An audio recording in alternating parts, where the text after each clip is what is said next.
the 1960s and 1970s, no one embodied cool and composed like Steve McQueen.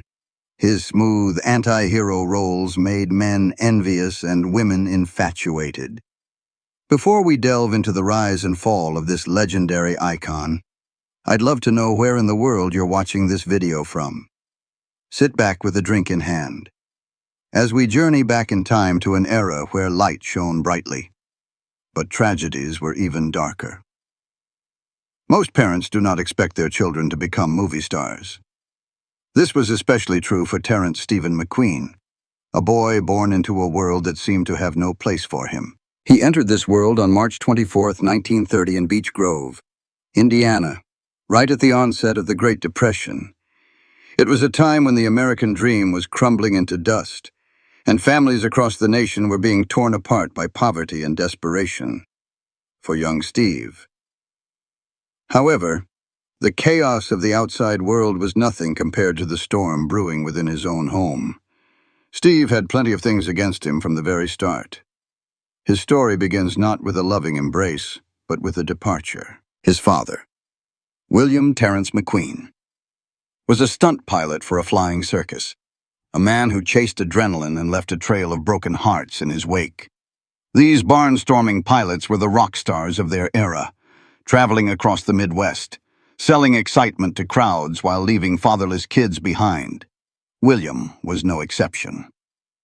He met Julia Ann Crawford in the summer of 1929, seduced her with the allure of a daredevil, and then abandoned her the moment he found out she was pregnant. He disappeared before his son took his first breath, leaving Steve with nothing but his name and, perhaps, a genetic predisposition for danger and a restless spirit that would define his future as one of the greatest old Hollywood stars.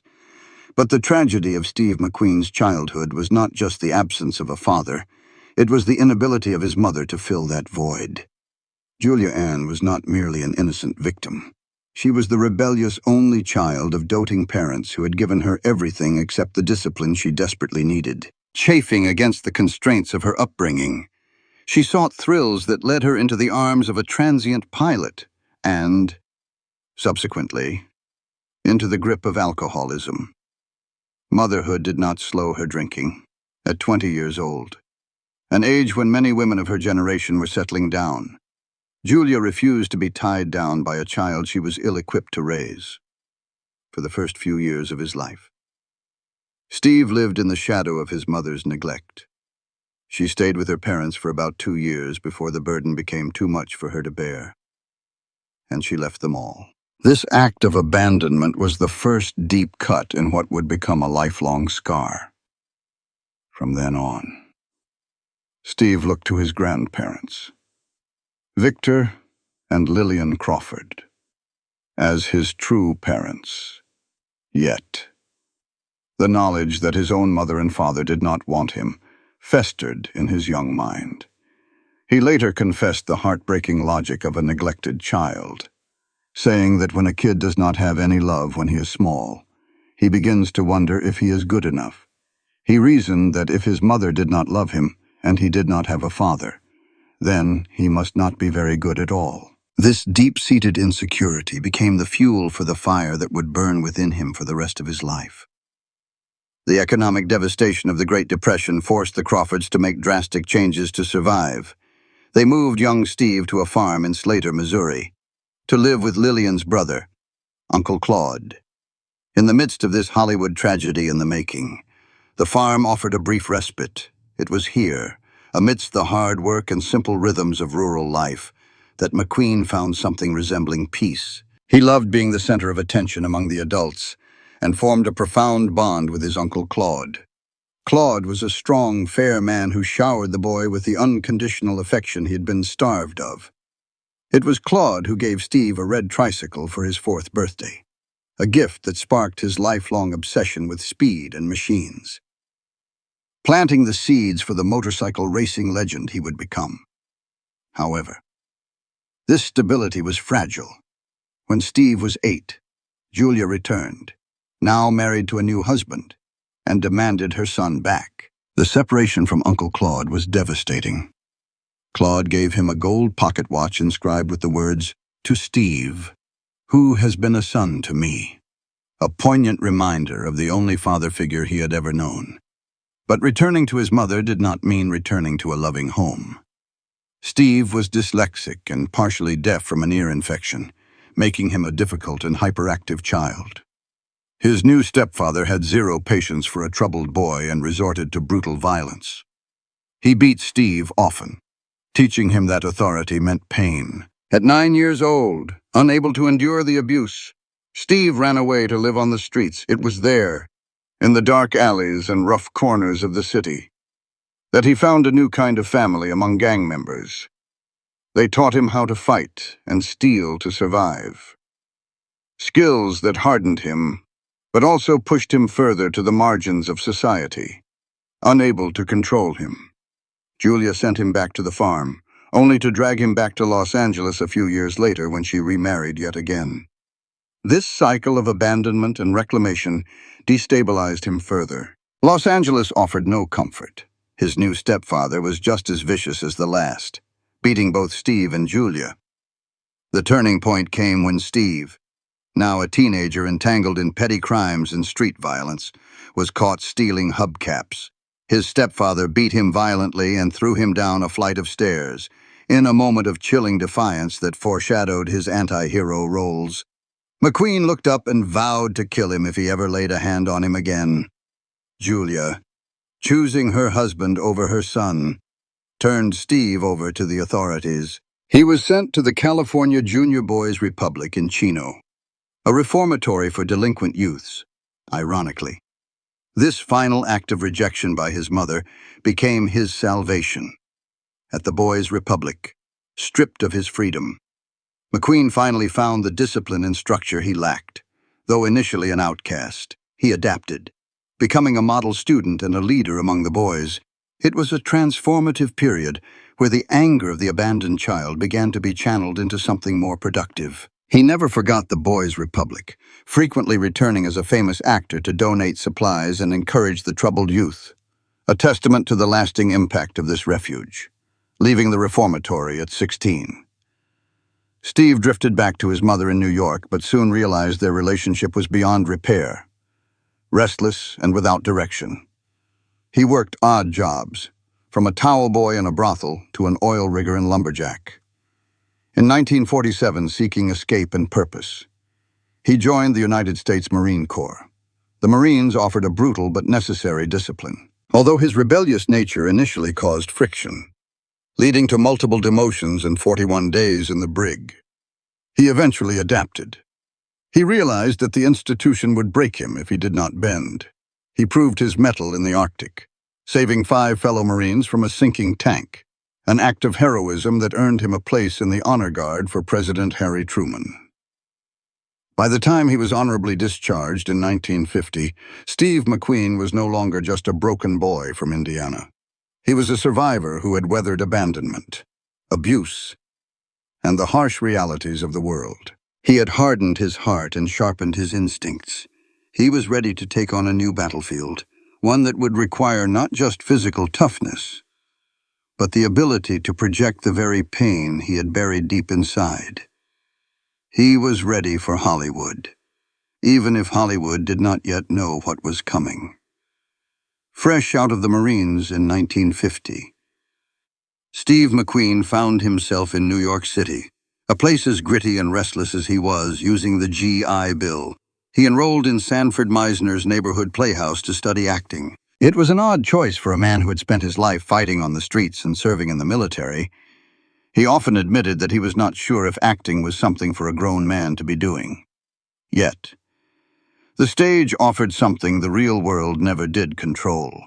In the chaotic theater of his own life, he had been a victim, on stage. He could be whoever he wanted to be. His beginnings were humble, with his first stage line reportedly being a mumbled "Allez is for Lauren," a Yiddish phrase meaning all is lost. But McQueen was tenacious. To support himself, he returned to his other love, speed. He raced motorcycles on weekends at Long Island, earning about $100 a race, a decent sum for a young bachelor in the 1950s. He famously mused whether he was an actor who raced or a racer who acted. This duality defined him. The adrenaline of the track bled into his performances, giving them a raw, kinetic energy that few could match. His climb was not overnight. He scrambled around for years, taking small parts in B-grade movies and television shows like the Goodyear Television Playhouse and The Defenders. He even had an uncredited role in Somebody Up There Likes Me, where he met fellow aspiring star Paul Newman. But the Hollywood machine was slow to recognize his potential. He felt there were no openings for him, that he was trying to scam his way into a club that did not want him. That changed when he landed the role of Josh Randall in the TV series Wanted Dead or Alive in 1958. Josh Randall was not your typical Western hero.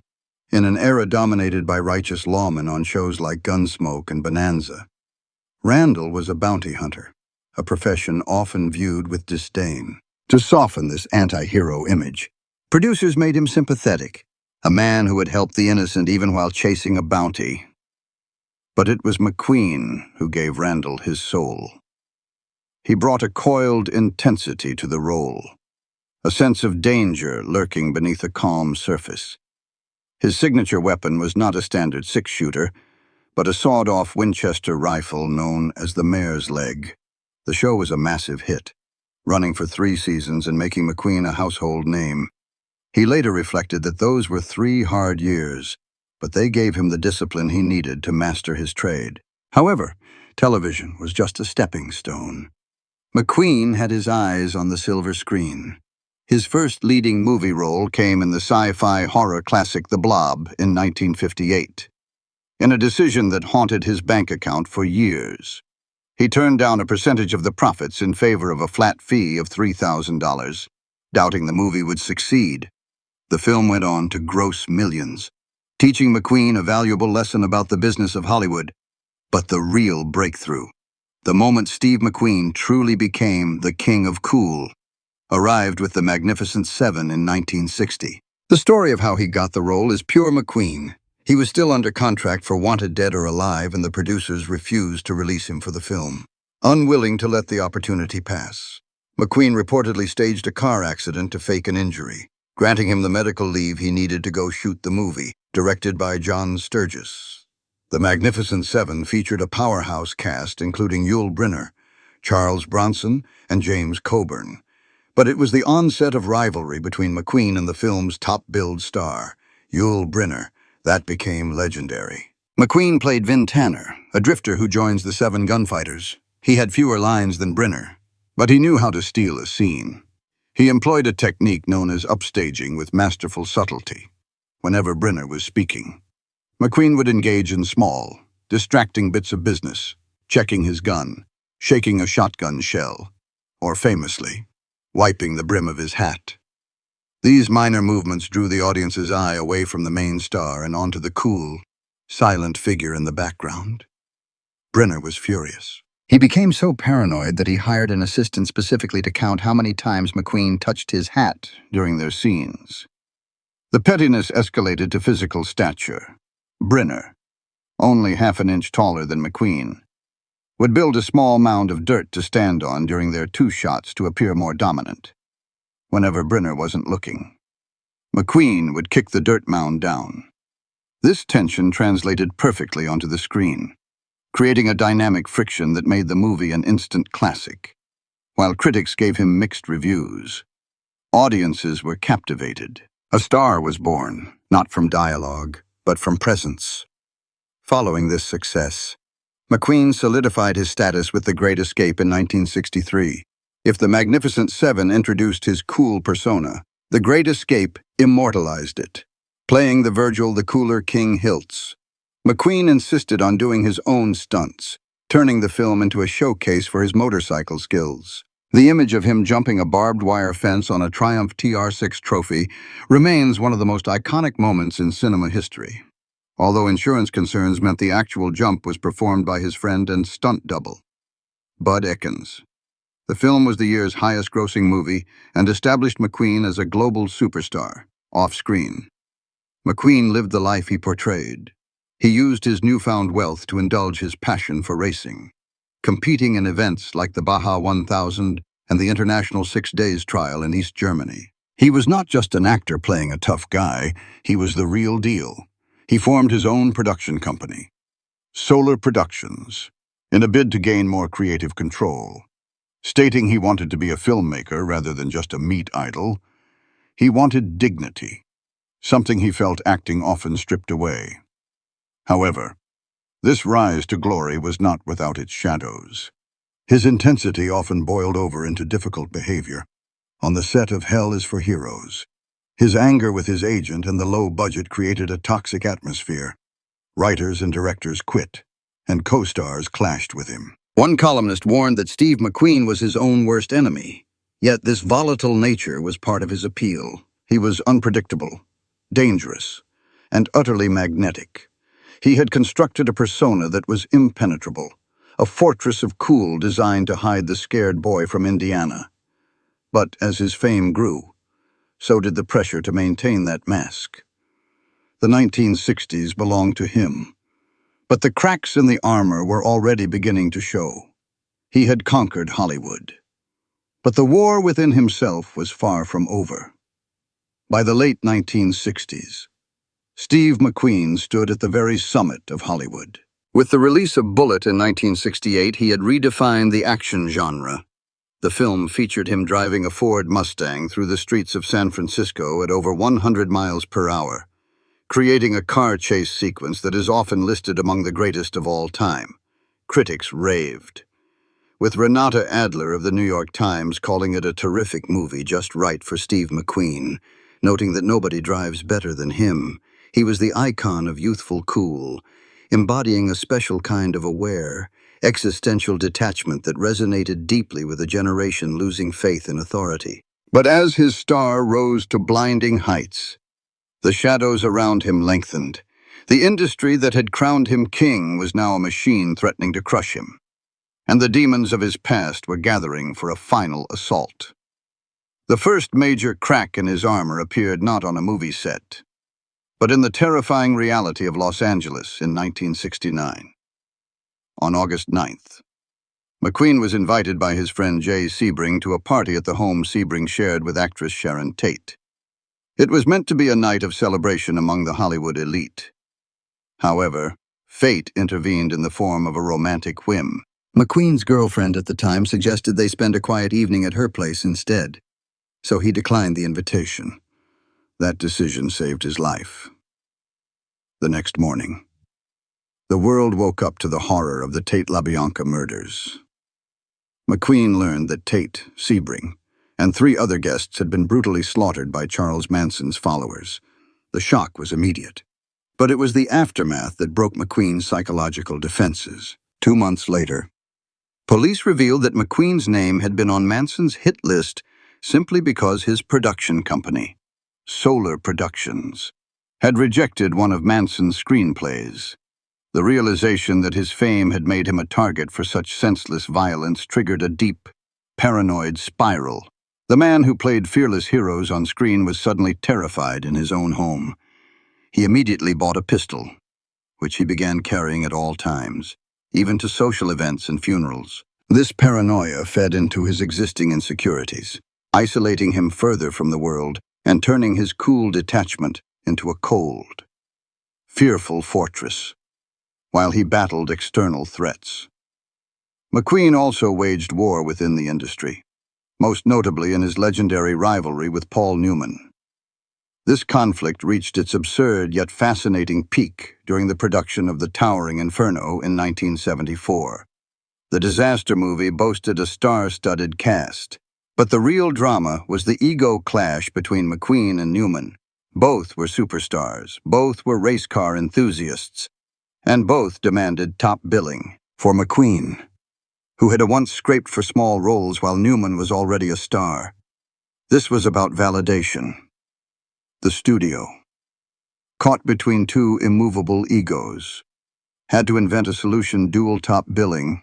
On the posters and credits, Newman's name was placed in the upper right corner, while McQueen's was in the lower left. This ingeniously meant that if you read from top to bottom, Newman was first, but if you read from left to right, McQueen was first.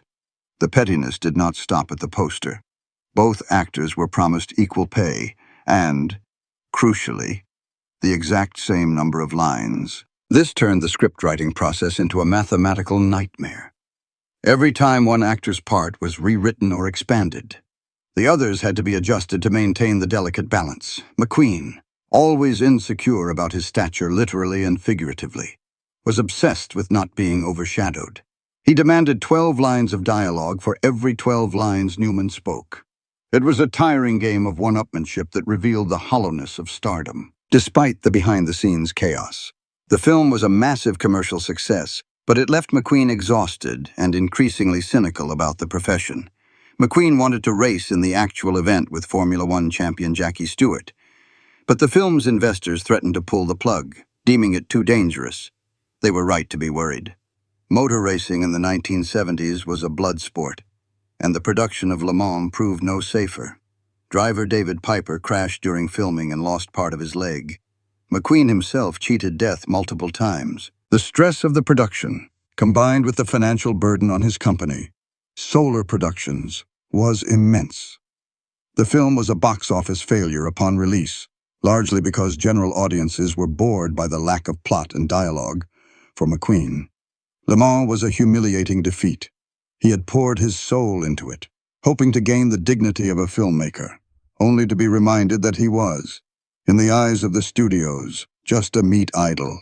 Behind the closed doors of his private life, the king of cool was unraveling. His coping mechanisms for the immense pressure were classic: tragic Hollywood cliches, substance abuse, and volatile relationships.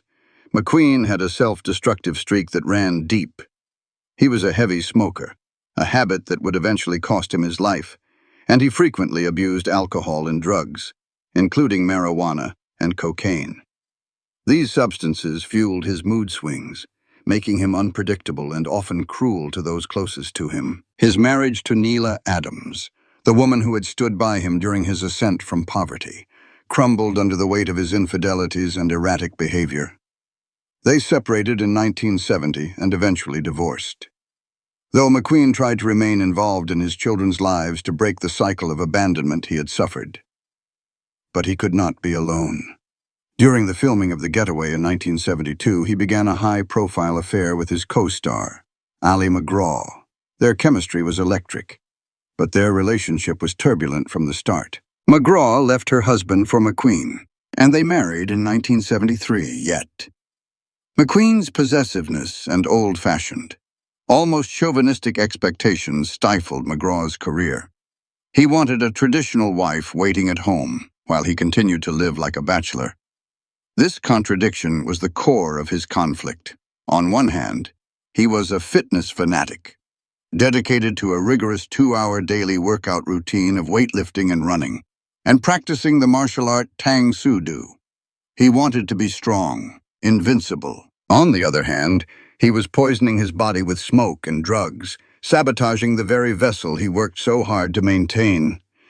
He was a man at war with himself, the disciplined Marine fighting the reckless street kid, the devoted father fighting the womanizing star. By the late 1970s, the crushing weight of the industry and his own demons prompted a drastic withdrawal. The failure of his more cerebral film, An Enemy of the People, where he played a bearded, overweight doctor against type, signaled his exhaustion with being a sex symbol. Audiences rejected this new McQueen. They wanted the action hero, not the serious actor. Hurt and disillusioned, he retreated. He stopped chasing the limelight and started chasing freedom. He spent his days traveling the country in a motorhome, flying his vintage biplanes, and racing motorcycles, desperate for a miracle that American medicine could not provide. McQueen fled to Rosarito Beach, Mexico, in July 1980. He placed his life in the hands of William Kelly, a controversial figure whose medical license had been revoked. McQueen paid over $100,000 for a regimen of bizarre treatments, including coffee enemas, live cell injections from sheep and cows, and mysterious anti-cancer drugs unapproved by the FDA. Despite Kelly's false claims of a cure, the cancer spread relentlessly, and massive tumors in his abdomen made it impossible for him to eat, refusing to accept defeat. McQueen made one final, fatal gamble. American doctors warned that his heart was too weak to survive surgery, but he insisted on operating. On November 6, 1980, he checked into a small clinic in Juarez under the alias Sam Shepard to avoid the press. Surgeons successfully removed a 5-pound tumor from his liver, but the physical strain was too great. 12 hours later. On November 7th, Steve McQueen died of heart failure. His final words were simply, "I did it." He was just 50 years old. His death marked the end of an era. The king of cool, who had survived a brutal childhood and conquered Hollywood, died not in a blaze of glory, but in a quiet, sterile room in a foreign land. Yet, even in death, his legend only grew. He remained a high-earning icon for decades, proving that while the man was gone, the cool was eternal. So, what remains when the engine finally cools down? Steve McQueen spent his entire life running. He ran from a mother who didn't want him, from a father he never knew, and from a poverty that scarred him. On the surface, he was the king of cool, a man of few words and decisive action. But if we peel back the layers of that carefully constructed persona, we don't find a stoic hero, we find a survivor. The cool was not an attitude. It was a suit of armor. It was a wall he built to keep the world from hurting him again. The tragedy of Steve McQueen is that the very hardness that made him a global icon was born from the softest, most vulnerable part of his soul, a broken heart that never quite healed. We are drawn to his story not just because he was stylish or dangerous, but because his eyes always held a hint of sadness that no amount of money or fame could erase. We must also look critically at the machine that consumed him. Hollywood in the golden age was a glittering trap. It took a damaged young man, fed his insecurities with rivalry, and validated his self-destructive impulses. It was a system where worth was measured in billing size and lines of dialogue, turning art into a petty war of egos. Furthermore, his physical demise serves as a grim reminder of the era's negligence.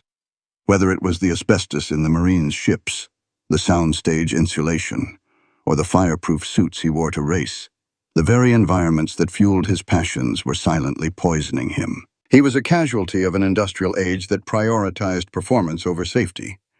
A man who lived fast but was cut down by the invisible dust of his own trade. Yet, despite the darkness, Steve McQueen's legacy is undeniable. Death has not slowed him down. Decades after his passing, he remains one of the highest-earning deceased celebrities in the world.